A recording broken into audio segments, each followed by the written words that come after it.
मूली के पराठे में मूली के लच्छे पराठा सीखने के बाद भी मोटे मोटे कैसे रहें। अगर ये लच्छे मोटे मोटे नहीं होते तो रोटी खाने का स्वाद ही नहीं आता। अगर ये धागे की तरह बारीक बारीक हो जाते हैं तो बिल्कुल बकबके हो जाते हैं, इनका सारा टेस्ट खत्म हो चुका होता है। कद्दूकस करते समय जितने मोटे लच्छे हमारे रहेंगे, मूली का पराठा बनने के बाद भी ये मूली के लच्छे उतने ही मोटे मोटे रहेंगे। इसी के साथ इस वीडियो में मैं आपको एक ट्रिक ये बताऊंगी कि आप मूली का पराठा चाहे 1 बनाएं, चाहे 10 बनाएं, चाहे 100 बनाएं, चाहे 1000 बनाएं, नमक ना कम होगा और ना ही ज़्यादा होगा। साथ के साथ कम आटे में ज़्यादा से ज़्यादा मूली कैसे भरी जाए, तभी मूली के पराठे का स्वाद आता है। अगर हम आटा ज़्यादा लगा लेते हैं और मूली कम डालते हैं तो उस रोटी का कोई स्वाद नहीं होता। इस वीडियो में मैं आपके साथ एक एक टिप एंड ट्रिक शेयर करूंगी जिससे आपके पराठे भी एकदम से बढ़िया बनेंगे। नमस्कार, तेज की रेसिपी में आप सभी का हार्दिक स्वागत है। आज इस वीडियो में हम मूली के पराठे बनाएंगे और पराठे से बनाने से पहले हमेशा की तरह एक हम्बल रिक्वेस्ट, यदि आप मेरे चैनल पर नए हैं, अभी तक आपने मेरे चैनल को सब्सक्राइब नहीं किया तो प्लीज़ प्लीज़ प्लीज़ वीडियो शुरू करने से पहले आप मेरे चैनल को सब्सक्राइब कर लें, साथ में बेल आइकन को भी प्रेस कर दें। वीडियो को लाइक करना, शेयर करना, कॉमेंट्स करना बिल्कुल भी मत भूलना, क्योंकि वीडियो को लाइक करना, शेयर करना, कॉमेंट्स करना और चैनल को सब्सक्राइब करना बिल्कुल ही फ्री है। मूली का पराठा बनाने के लिए सबसे पहले मैं मेजरिंग कप से नापकर 1 कप आटा ले रही हूँ और इसी कप से नापते हुए मैं पानी लूँगी। बस आटे में थोड़ा थोड़ा पानी डालकर एक क्रैकलेस और नॉर्मल सा आटा गूंथकर तैयार कर लेंगे, ना ज़्यादा टाइट ना ज़्यादा लूज। यहाँ पर मैंने एक क्रैकलेस आटे को गूंथ कर तैयार कर लिया है और इतना आटा गूंथने में लगभग आधे कप जितना पानी लगा है। गूंदे हुए आटे के ऊपर थोड़ा सा मैं सरसों का तेल लगा रही हूँ। आप कोई भी कुकिंग ऑयल का यूज़ कर सकते हो। तेल को लगाकर एक बार फिर से उल्टा पुल्टा कर देंगे ताकि तेल जो है सारे आटे के ऊपर लग जाए। अब हम इसे ढककर फ्रिज में रखेंगे और तब तक हम बाकी की अपनी सारी तैयारी करेंगे। मूली के पराठे बनाने के लिए या जब भी आपने मूली कद्दूकस करनी हो तो हमेशा ही हेड को छोड़ते हुए पत्ते काटें। यहाँ पर मैं आपको एक छोटी सी एडवाइस दे रही हूँ, जब भी आपने मूली या गाजर को कद्दूकस करना हो तो उसका हेड कभी मत काटिएगा, कभी मत उतारना। हेड उतार देने से एक तो जब आप इसे मूली को या गाजर को कद्दूकस करोगे तो एक तो आपका हाथ कद्दूकस पर बार बार रगड़ा खाएगा, दूसरा मूली पूरी कद्दूकस नहीं होगी, थोड़ा सा मूली का टुकड़ा आपको फेंकना ही पड़ेगा। मूली के तेल को उतारकर पीलर की मदद से छीलकर अच्छे से इसे हम धो लेंगे। अगर हमारे पास टाइम हो तो हम इसे छलनी में रखकर सुखा लेंगे, अगर टाइम ना हो तो कपड़े से पोंछकर हम अपनी मूली को सुखा लेंगे। मूली कद्दूकस करने के लिए कद्दूकस की मोटी साइड से मूली को कद्दूकस करेंगे और मूली को टेल की ओर से स्टार्ट करेंगे और हेड की ओर से पकड़ते हुए हम अपनी सारी मूली को कद्दूकस कर लेंगे। यहाँ पर मैं आपको दिखा रही हूँ, मैंने हेड नहीं काटा था और अब मैं हेड को पकड़ के ही अपनी मूली को कद्दूकस करूँगी। ना तो मेरा हाथ कटेगा और ना ही हमें मूली का कोई भी टुकड़ा छोड़ना पड़ेगा। सारी की सारी मूली को हम कद्दूकस कर लेंगे। यहाँ पर मैंने अपनी सारी मूली को कद्दूकस कर लिया है और यहाँ पर मैं आपके सामने एक ऐसी ट्रिक शेयर कर रही हूँ। मूली कद्दूकस करने के बाद जितना मोटा लच्छा ये आपको इस समय नजर आ रहा है, पराठा बनने के बाद भी यह मूली का लच्छा इतना ही मोटा रहेगा, तभी हमें मूली का पराठा खाने का स्वाद आएगा। अगर ये लच्छा बिल्कुल पतले पतले धागों में कन्वर्ट हो गया तो मूली का पराठा खाने का स्वाद ही नहीं आएगा। यहाँ पे आपको क्या करना है, मूली कद्दूकस करने के बाद इसमें नमक बिल्कुल भी नहीं मिलाना। नमक मिला के 10-15 मिनट के लिए बिल्कुल भी नहीं रखना। कद्दूकस करी हुई मूली में अगर हम आधा चम्मच भी नमक मिलाकर रख देते हैं तो मूली का जो अपना पानी है, मूली जो है वो एक जड़ होती है, इसमें पानी पानी होता है। नमक डालने से मूली का सारा पानी निकल जाएगा और ये धागों की तरह पतली पतली हो जाएगी। और जब किसी चीज़ से उसका पानी ही निकाल लेते हैं तो उसका सारा स्वाद भी खत्म हो जाता है। मूली का पराठा खाने का आपको कोई टेस्ट ही नहीं आएगा। कद्दूकस करी हुई सारी मूली को मलमल के कपड़े में डालकर चाहे 1 बार डाल लीजिए, चाहे 2 बार डालिए, डालकर अच्छे से हम इसे लपेट कर छान इसको निचोड़ लेंगे। जितना पानी हम इस समय इसे निचोड़ सकते हैं निचोड़ लेंगे। इस समय इसमें पानी नहीं रहना चाहिए।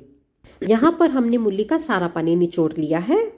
अब हम मूली के पत्तों को भी फेंकेंगे नहीं। मूली के छोटे छोटे पत्तों को उतार कर अच्छे से धोकर कपड़े से निचोड़ कर बिल्कुल बारीक बारीक काट लेंगे। यहाँ पर मैंने अपने सारे पत्तों को बारीक बारीक काट लिया है। इसी के साथ यहाँ पर मैंने एक हरी मिर्च ली है, आधी लाल थी आधी हरी थी। आप मिर्च को कम भी कर सकते हो, ज़्यादा भी कर सकते हो और स्किप भी कर सकते हो। अब हम सारे सामान को इकट्ठा कर रहे हैं। मूली के पत्ते, लाल हरी मिर्च, जीरा हाफ टी स्पून, अजवाइन हाफ टी स्पून, लाल मिर्च हाफ टी स्पून, क्योंकि हरी भी डाली है इसलिए लाल मिर्च कम डाल रहे हैं।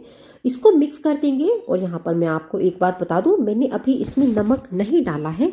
आज मैं आपके साथ एक ऐसी ट्रिक शेयर करूँगी कि आप मूली चाहे 1 पराठे के लिए कद्दूकस करें, चाहे 10 पराठे के लिए कद्दूकस करें, चाहे 100 पराठे के लिए कद्दूकस करें, चाहे 1000 पराठे के लिए मूली कद्दूकस करें, आपकी मूली में नमक ना तो कभी कम होगा और ना ही कभी ज़्यादा होगा।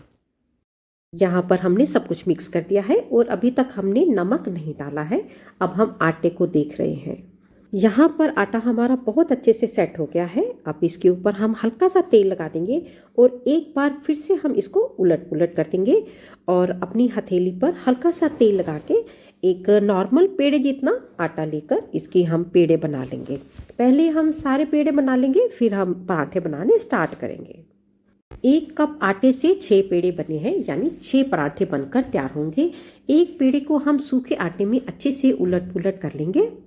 पर रखकर पहले हाथ की मदद से हल्का सा फैला लेंगे और फिर हम इसे एक पूड़ी के आकार जितना बेल लेंगे। रोटी को बहुत बड़ा नहीं बेलना, बहुत पतला नहीं बेलना, बस इतना ही हमको इसको बेलना है। अब हम रोटी के सेंटर में थोड़ा सा देसी घी डालेंगे और अपने किनारों को छोड़ते हुए अपनी फिंगर्स की मदद से ही हम इसे बीच में सेंटर में फैला देंगे। हमारी उंगलियों पर देसी घी लगा हुआ है, बस इसी फिंगर्स को हम अपने नमक में डालेंगे और आधी चुटकी जितना नमक हमारी फिंगर्स पे लग जाएगा। इतने ही नमक को हम अपनी रोटी के ऊपर फैला देंगे। हम अपनी नमक अजवाइन की रोटी बनाते हैं तो सिर्फ 1 चुटकी नमक डालते हैं और इसमें हमने अपनी सब्जी भरनी है इसलिए 1.5 चुटकी जितना नमक डालेंगे। आधा चुटकी नमक मैंने इसके ऊपर लगा दिया है और 1 चुटकी नमक मैं अपनी मूली पर डालूंगी। तो रोटी में नमक कभी भी कम या ज़्यादा नहीं होगा, हमेशा रोटी में एक सार बराबर नमक आएगा। अब आप चाहे 1 मूली का पराठा बनाएं, 10 मूली के पराठे बनाएं, 100 मूली के पराठे बनाएं या 1000 मूली के पराठे बनाएं, आपका नमक कभी भी ना कम होगा ना ज़्यादा होगा। है ना कितनी सिंपल सी एडवाइस। अब हम अपनी एक प्लेट के ऊपर जितने हमने आटा लिया था उसकी डबल मूली ले लेंगे। काफ़ी सारी मूली लेंगे तभी मूली का पराठा अच्छा बनेगा। इसके ऊपर सिर्फ और सिर्फ 1 चुटकी नमक डालेंगे। फटाफट इसको अच्छे से मिक्स कर लेंगे। मूली को पानी छोड़ने का टाइम नहीं देना है, तभी हमारी मूली के लच्छे जो है ना वो मोटे मोटे रहेंगे। रोटी को जब चकले के ऊपर पड़ी होती है तब उसके ऊपर मूली नहीं रखनी, वरना हमें रोटी उठानी बहुत मुश्किल हो जाएगी। रोटी पर मूली भरने के लिए सबसे पहले हम अपनी रोटी को उठाकर अपने हाथ में कटोरी की शेप में रखेंगे, फिर इसमें हम अपनी मूली को भरेंगे। मूली रख के इसको नीचे की तरफ प्रेस कर देंगे और बाकी की भी सारी मूली हम इसके ऊपर अंदर डाल देंगे। डालने के बाद सीधे हाथ से इस तरह से हम अपने पेड़े को जोड़ते चले जाएंगे और उल्टे हाथ के अंगूठे से अंदर की तरफ जोर लगाएंगे। बस इसी फार्मूले को हम रिपीट करते चले जाएंगे तो हमारा पेड़ा जो है वो बिल्कुल बंद हो जाएगा। मूली निकलने की कोई जगह नहीं है, बस इस तरह से इसको हम लॉक कर देंगे। पेड़े में मूली भरने के बाद अब हम फिर से अपने इस पेड़े को सूखे आटे में अच्छे से डस्ट करेंगे। हम इसी स्टेज पर इसके ऊपर सूखा आटा अच्छे से लगा लेंगे, क्योंकि हम बार बार रोटी को आधी बेलने के बाद उठाकर सूखे आटे में डस्ट नहीं करेंगे। एक ही बार सूखे आटे में पेड़े को अच्छे से डस्ट कर लेंगे। रोटी को बेलते समय ये जो बाइंडिंग वाली साइड है इसको हम ऊपर रखते हुए बेलेंगे तो रोटी कम से कम फटेगी या नहीं के बराबर फटेगी। रोटी बेलने से पहले हाथ से हम इस तरह प्रेस करके मूली को बिल्कुल एक साथ कर लेंगे और बस फिर अपने बेलने की मदद से बिल्कुल हल्का हल्का जोर लगाते हुए और रोटी को हम बेल लेंगे। रोटी को एक ही बार बहुत ज़्यादा जोर लगाकर बेलने से भी रोटी फट जाती है। बिल्कुल हल्का हल्का जोर लगाते हुए रोटी को बेल लीजिए। रोटी बेलते समय अगर इस तरह से एक दो पत्ते बाहर आ जाएं तो यहाँ से रोटी खाने में ज़्यादा टेस्टी लगेगी, ज़्यादा क्रिस्पी लगेगी। बस रोटी को अपने उल्टे हाथ की सपोर्ट देके सीधे हाथ से उठाएंगे और सीधे हाथ से हम अपनी रोटी को तवे के ऊपर डालेंगे और ये बाइंडिंग वाली साइड है, ये तवे के साथ आनी चाहिए और ये वाली साइड तवे के ऊपर आनी चाहिए। रोटी को तवे पे डालने के बाद बस हल्का सा कलर चेंज होने के बाद हम इसकी साइड को चेंज कर देंगे और हल्का सा कलर चेंज हो गया है, साइड को हम चेंज कर देंगे। दूसरी तरफ भी साइड को चेंज करके हम इसके ऊपर घी लगा देंगे। कुछ लोगों के घरों में दोनों साइड घी लगाया जाता है तो आप दोनों साइड लगा लीजिए। हम यहाँ पर पराठे पे एक साइड घी लगा रहे हैं। एक साइड घी लगाने के साथ हम इसे अपनी झरनी की मदद से चारों तरफ फैला देंगे और जैसे ही हम अपने घी को फैलाया है हमारा पराठा फूलना शुरू हो गया है।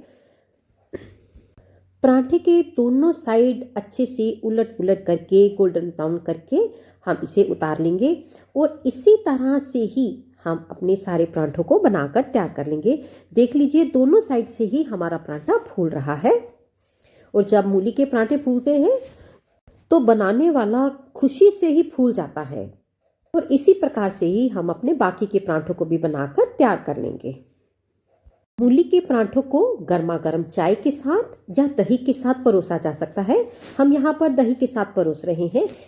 इसी के साथ मैं आपको एक पराठे में मूली के लच्छे दिखा रही हूँ और दिखा रही हूँ कि हमने इसके अंदर कितनी ज़्यादा स्टफिंग भरी थी। आप देख लीजिए कि मूली के लटकते हुए लच्छे अभी भी मोटे मोटे हैं और कितने सारे लच्छे हैं। ऐसा नहीं है कि हमने बिल्कुल जरा सी मूली भरी हो।